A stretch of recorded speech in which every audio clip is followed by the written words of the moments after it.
তেজপাতা, কাঁচা লঙ্কা, এলাচ, লং, দারচিনি।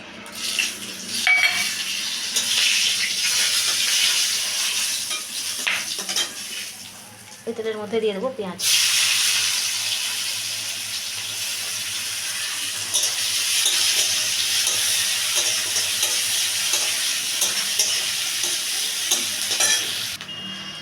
পেঁয়াজ বাদামি কালার হয়েছে, এর মধ্যে দিয়ে দেবো আদা রসুনের পেস্ট।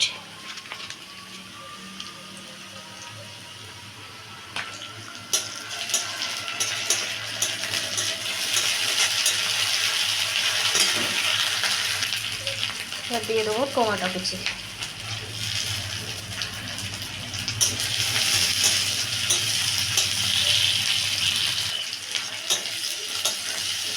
দিয়ে দেবো অল্প পরিমাণে জল।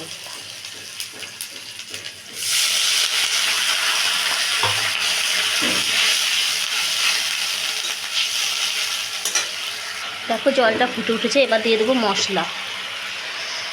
লঙ্কা গুঁড়ো, হলুদ গুঁড়ো, জিরে গুঁড়ো, ধনে গুঁড়ো, লবণ সব একসঙ্গে দিয়ে দেবো।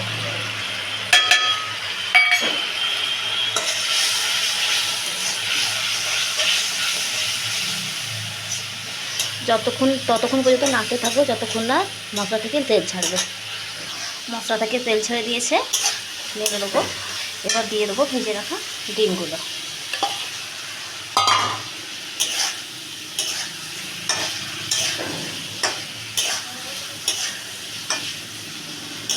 তোমরা এইভাবে ডিমের কষা বাড়িতে রান্না করবে, গরম গরম ভাতের সঙ্গে, রুটির সঙ্গে, পরোটার সঙ্গে খেতে খুবই টেস্টফুল হবে।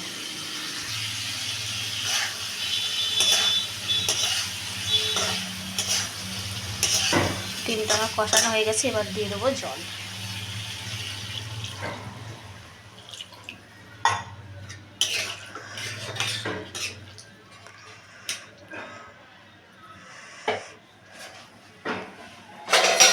এবার ঢেকে দেবো।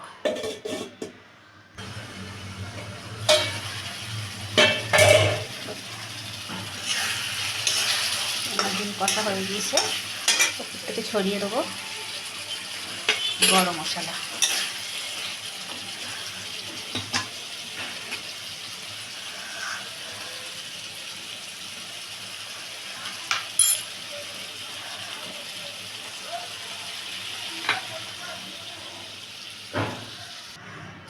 এই তৈরি হয়ে গেছে আমার ডিম কষা। তোমরাও বাড়িতে এইভাবে বানিয়ে খেও। চলো, সবাই ভালো থেকো। ওকে, বাই।